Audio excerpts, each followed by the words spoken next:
नमस्कार, मैं हूं आंचल सिंह और आज दो बड़ी खबरों पर बात करेंगे। एक खबर है एम्स की। योगी आदित्यनाथ उत्तर प्रदेश के मुख्यमंत्री हैं, उनके पिता का निधन हो गया है, जिसके बाद पूरे देश में शोक है।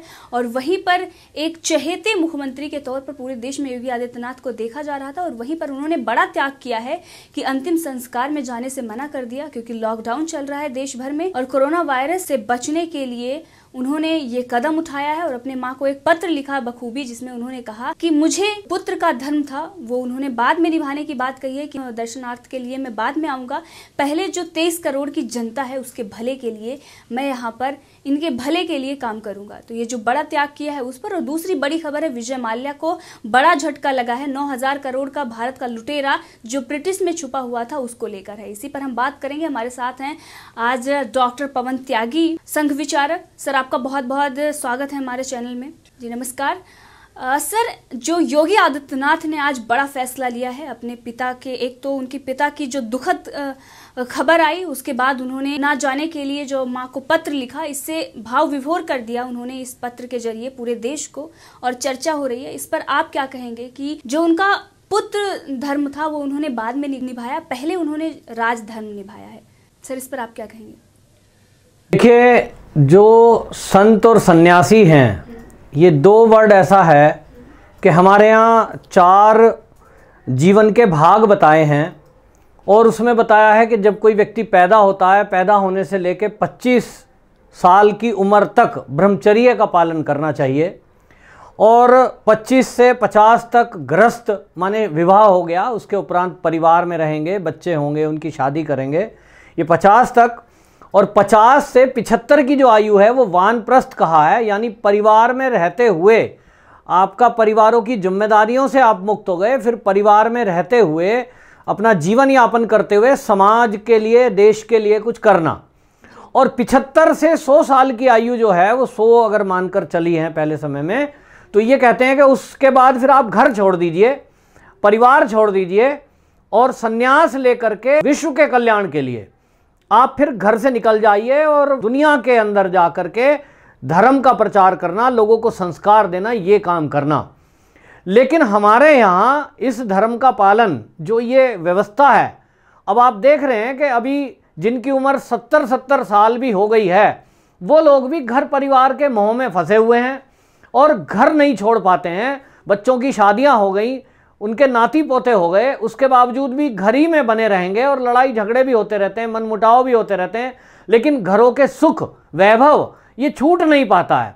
और इसके कारण से व्यवस्था सारी बिगड़ गई कि वो जो वानप्रस्थी थे वो निकल नहीं रहे हैं, जिसके कारण आज बच्चों को समझाने वाला कोई रहा नहीं है। दादी पोते ये जो नाता था, हम छोटे छोटे थे, गाँव में हमारी दादियाँ हमें छोटेपन में कहानियाँ सुनाया करती थी, वो देशभक्ति की कहानियाँ होती थी।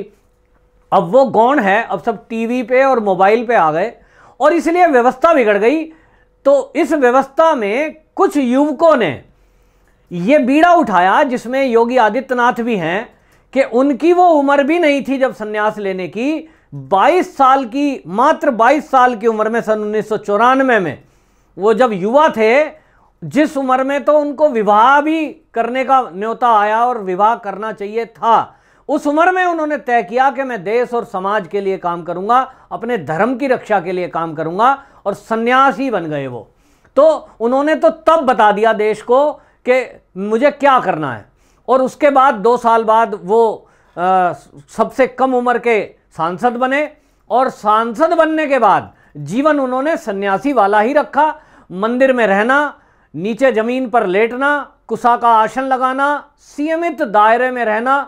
और वो उन्होंने मुख्यमंत्री बनने के बाद भी, उत्तर प्रदेश के मुख्यमंत्री जब वो बने, तो वो पूरी मीडिया में खबरें थी कि जब उन्होंने अपने ऑफिस से और घर से एयर कंडीशंस हटवा लिए थे। बाकी ऑफिस में 5-5 एसी लगे रहते थे, लेकिन जैसे ही उन्होंने शपथ ग्रहण की और वो पहले दिन ऑफिस में आए तो उन्होंने कहा कि ये फालतू का फिजूल खर्चा है, मैं पंखे में रहने का आदी हूँ और मैं तो ऐसे ही कुटिया में रहता आया हूँ, तो ये सब एसी हटा दीजिए, मुझे कोई ऐसे संसाधन और सुख सुविधाएं नहीं चाहिए। योगी आदित्यनाथ जी पूरे देश के लिए, पूरी राजनीति के लिए, और भारत ही नहीं तो पूरे विश्व के लिए एक उदाहरण है कि जिस व्यक्ति ने संन्यास लेते हुए अपना राजधर्म निभाते हुए और देश के लिए, समाज के लिए अपने जीवन को अर्पण किया है। वास्तविक सच्चे अर्थों में जो सन्यासी कहा गया है वो इसी को कहा गया है जिसने सब कुछ त्याग दिया, परिवार त्याग दिया। तो उन्होंने 22 साल की अवस्था में परिवार त्याग दिया था। और आपको बता दूं कि जैसा कि ये बात आई कि भाई वो मृत्यु के समय में भी घर परिवार में नहीं है, उनसे उनके 3 बहनें बड़ी हैं और एक भाई बड़ा है, 5वां नंबर इनका है। उसके बाद 2 इनसे जो है छोटे हैं भाई, तो 3 भाई हैं, एक बड़े हैं 2 छोटे भाई हैं। तो जो जिम्मेदारियां हैं इस समय पे वो भाई निभाएंगे, पिता की अंत्येष्टि करना और वो सारा काम करना। इन्होंने तो जब 22 साल की अवस्था में संन्यास ग्रहण कर लिया तो सन्यासी तो उसी समय घर परिवार, रिश्तेदार, नातेदार सबको छोड़ देता है और वो देश और समाज के लिए जीता है। कुछ लोग सन्यास ग्रहण करने के बावजूद भी सारे सुख वैभव में फंसे रहते हैं। वो नाम के सन्यासी होते हैं, वो गेरवा पहन लिया लेकिन सारे उल्टे सीधे काम भी, माफ करना, वो लिप्त रहते हैं। तो वो सन्यासी नहीं है, वो राजनीतिक लोग हैं। वो सुख वैभव भोगने, दूसरों को कहते हैं त्याग कर दो, खुद में उनके अंदर त्याग नहीं आया। लेकिन योगी आदित्यनाथ जैसे सन्यासी हमारे देश में करोड़ों की संख्या में है, जिन्होंने अपने जीवन से ये प्रस्तुत किया है उदाहरण कि सच्चा सन्यासी कैसा होता है, कि उसको राजसी सुख भी मिल रहा है, उसके बावजूद भी वो अपना राष्ट्र के प्रति जो जिम्मेदारी है उसको पहले निभाता है। और परिवार उनके लिए सारी दुनिया है, वसुधैव कुटुंबकम को लेकर के वो चलते हैं। और इसलिए वो उत्तर प्रदेश की जनता को कहते हैं कि मेरा परिवार यही है। और इसलिए मेरा धर्म कहता है कि इस अवसर पर मैं यदि विचलित हो गया और मैं एक आम आदमी की तरह अपने घर परिवार में इस समय जाऊंगा, तो मेरे जो मातहत काम करने वाले और अधिकारी और मंत्री हैं, कल को उनके भी घरों में कोई घटना होगी तो वो भी कहेंगे। इससे एक उदाहरण उन्होंने बगैर कुछ कहे, ये पूरे दुनिया ही नहीं, पूरे उत्तर प्रदेश के मंत्री मंडल और सारे अधिकारियों को एक इनडायरेक्टली संदेश भी दे दिया है कि ये जो कोरोना से हम फाइट कर रहे हैं इस समय, ये कितना गंभीर विषय है। इस गंभीर विषय को समझते हुए आप किसी भी प्रकार से अपनी जो जिम्मेदारियां मिली हुई हैं, जो ड्यूटियां लगी हुई हैं, उसमें कोई भी कोताही ना बरतें। मैं एक प्रदेश का मुखिया होने के बावजूद घर परिवार की सबसे बड़ी घटना होती है कि यदि माता या पिता में किसी का निधन हो, उस घटना में भी वो बिना एक आंसू लाए मीटिंग को जारी रखते हैं। और जो छात्र कोटा से आए थे उनके क्वारंटीन करने की क्या क्या व्यवस्थाएं हैं उसके ऊपर बात कर रहे थे। लॉकडाउन में जो छूट देनी है, किन किन लोगों को छूट देनी है, किन जिलों में छूट देनी है, उस पर निर्णय कर रहे थे। और कोरोना में जैसा कि डॉक्टर्स हैं हमारे 15-15 दिन से, महीने से वो हॉस्पिटल में हैं, क्योंकि एक दूसरे से छूत से बीमारी फैलती है, तो उनको कहा गया है कि आप हॉस्पिटल में ही रहिए और 15 दिन बाद घर जा सकते हैं। तो यदि योगी जी आज अपने घर सब छोड़कर पहुंच जाते तो शायद वो उदाहरण प्रस्तुत नहीं कर पाते, लेकिन योगी जी ने सदैव अपने जीवन से उदाहरण प्रस्तुत किए हैं और आज की इस परीक्षा की घड़ी में वो खरे उतरे हैं। आपने सही बताया कि किस तरीके से उन्होंने बड़ा त्याग किया है और ये पूरी दुनिया के लिए एक उन्होंने उदाहरण दिया है कि इस तरीके से आप जनता की भलाई के उन्होंने अपने परिवार का त्याग कर दिया, तो ये बहुत बड़ी बात है। और सर वहीं दूसरी बड़ी खबर है विजय माल्या को लेकर कि भारत ने ब्रिटिश से कहा था, ब्रिटिश सरकार से कहा था कि विजय माल्या को भारत को सौंप दिया जाए, जिसके खिलाफ उन्होंने याचिका दायर की थी ब्रिटिश कोर्ट में और ब्रिटिश हाई कोर्ट ने उस याचिका को खारिज कर दी है। यानी कि अब याचिका खारिज कर दी गई है, अब विजय माल्या को भारत ब्रिटिश सरकार सौंप सकती है। इस पर आपका क्या कहना है? देखिए, जब से 2014 में मोदी जी की सरकार आई जी, उसके बाद से मोदी जी ने बहुत भारत के अंदर जो अव्यवस्थाएं थी उनको सुधारने की तरफ काम किया। इसी में जब ये माल्या जैसे लोग थे, नीरव मोदी जैसे लोग थे, इनको लगा कि भारत सरकार में अब भ्रष्टाचार नहीं चलेगा और हमने जो भी घपले कर रखे हैं, ये घपले वाले लोग आज नहीं तो कल जेल में जाएंगे। ऐसे लोगों ने ये तय किया कि हम यहाँ से छोड़ के भाग जाएं। उसी कड़ी में ये 2 मार्च 2016 को ये विजय माल्या लंदन भाग गए। जब ये लंदन भागे थे तो आपको याद होगा कि कांग्रेस ने सबसे ज़्यादा हल्ला मचाया था। इनको सारी सुविधाएं देने वाली कांग्रेस है।